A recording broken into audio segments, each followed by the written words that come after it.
My parents will now make it a point to attend every blank ethnic group conference every year. My father mentioned that often going to an Islamic conference is too far away, yet he is willing to go to any extent to attend a cultural one. I am not too proud to say this, and I know this fact in my heart, that I love my brothers and sisters in Islam who bring me closer to Allah, bring me closer to His deen than I love my own family. My parents only believe in doing the obligations and keeping from what is prohibited, and I disagree with her with that.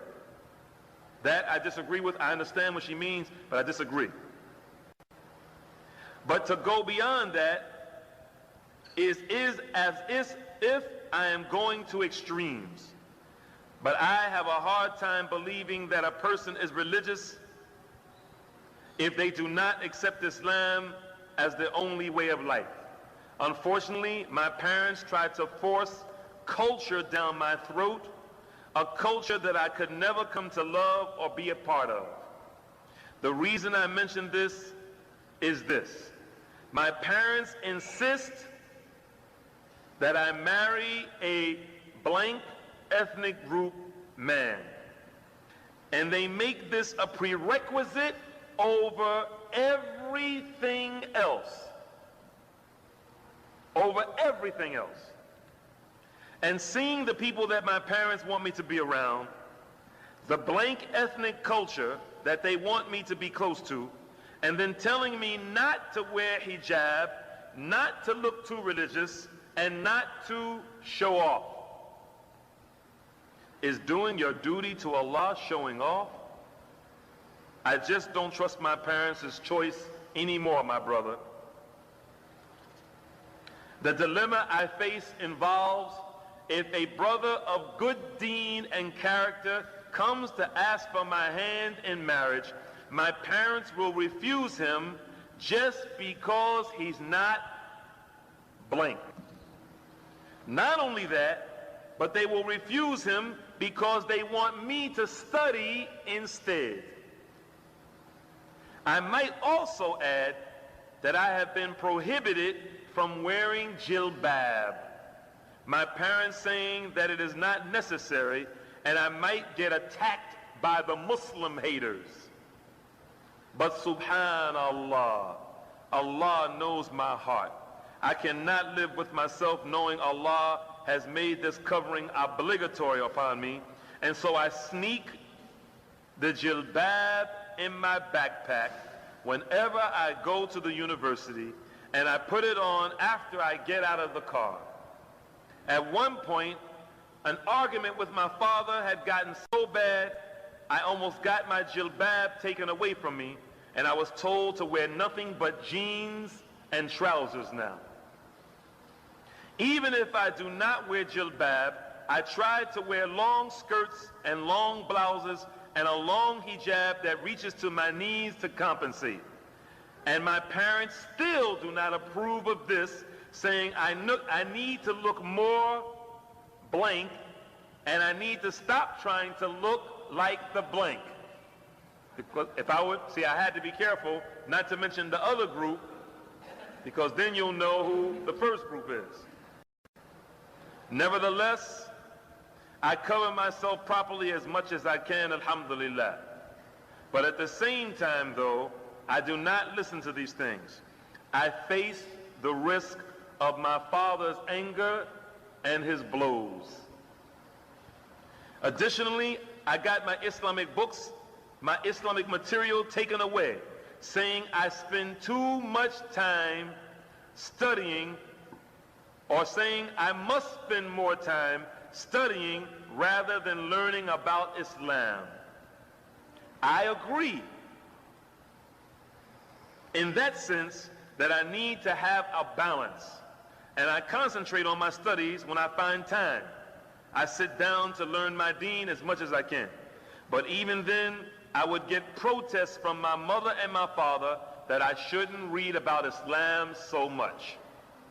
The Islamic material that I received by email, my father requested that I get off the list because it was too much, and yet subscribing to a blank ethnic youth mailing list was absolutely no problem for him, where I would receive on a regular basis from the blank ethnic email list letters from boys and girls talking about how at the next ethnic group convention there should be a hot tub.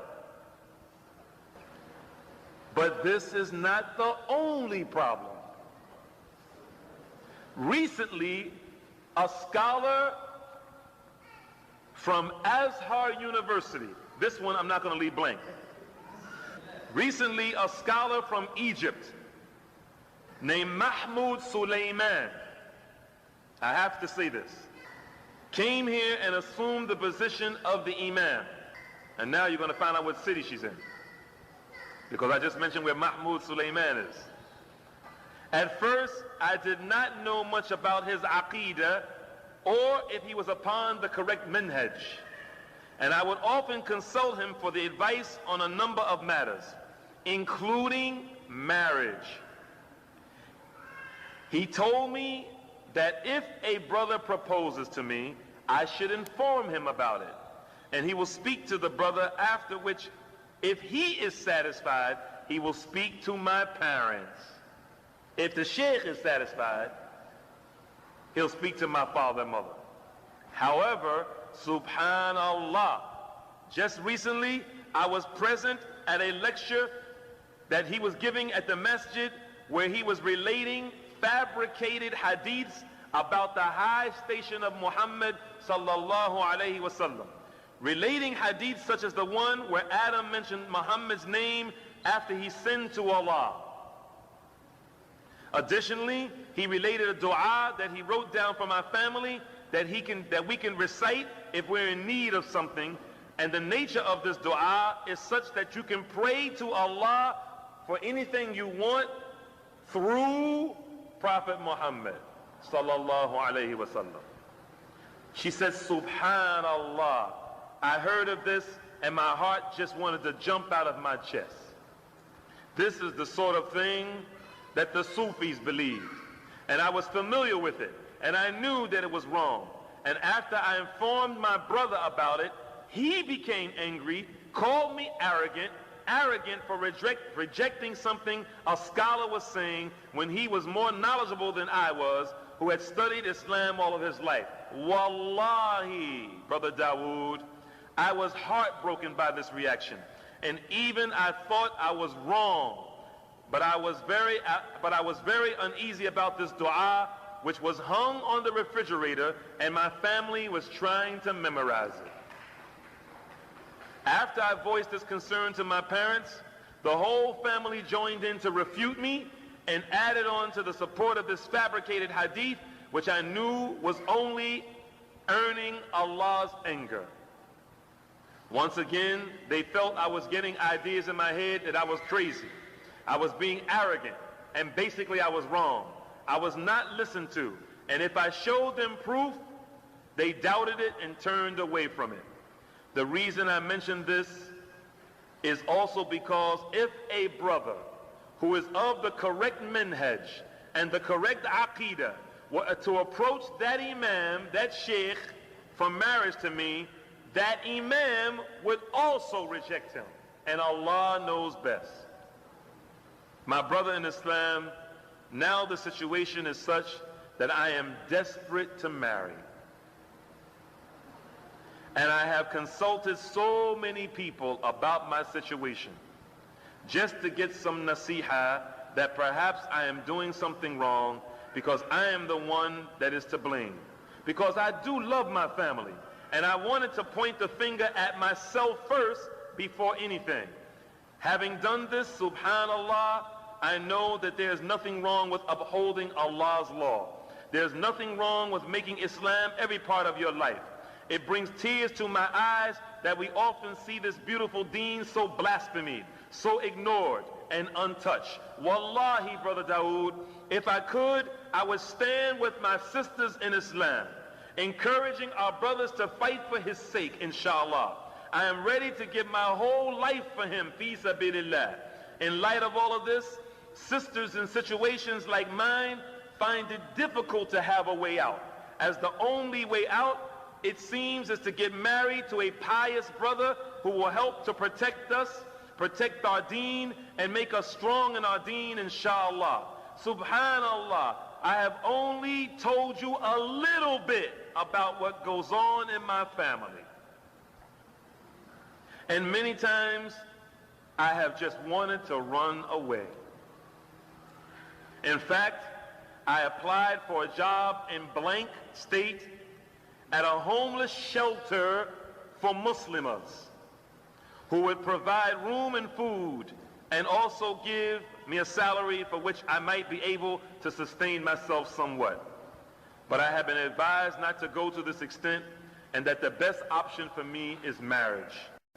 My dear brother Dawood, it is not just that I want to get married to get out of my situation, but I have wanted to marry for 2 years now, and I want to marry young so that I can be strong to raise my children who will grow up to love Islam, become strong and fight for his cause, inshallah.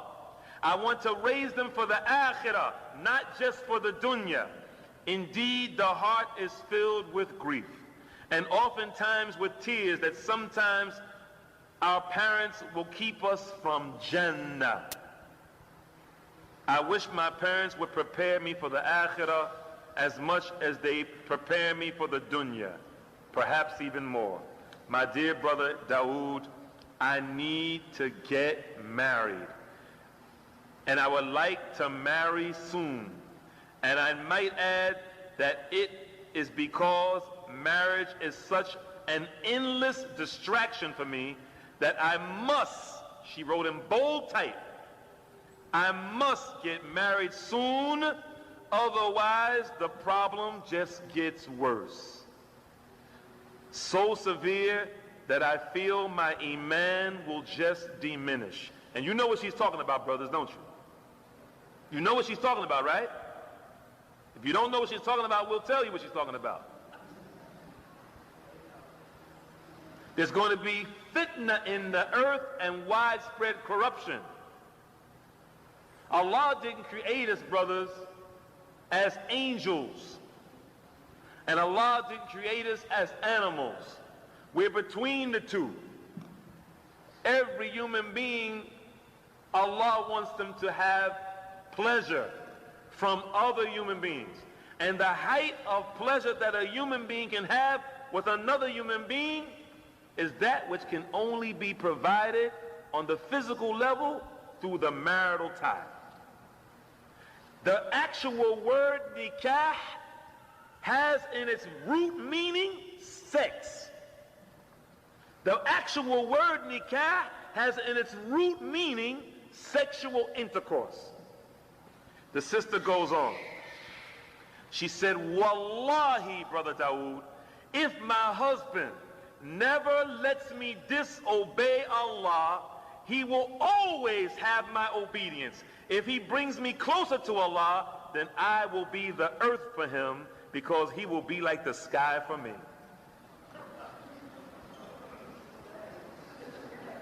I'm going to read that one again. Wallahi, brother Dawood, if my husband never lets me disobey Allah, he will always have my obedience. If he brings me closer to Allah, then I will be the earth for him, because he will be like the sky for me, inshallah.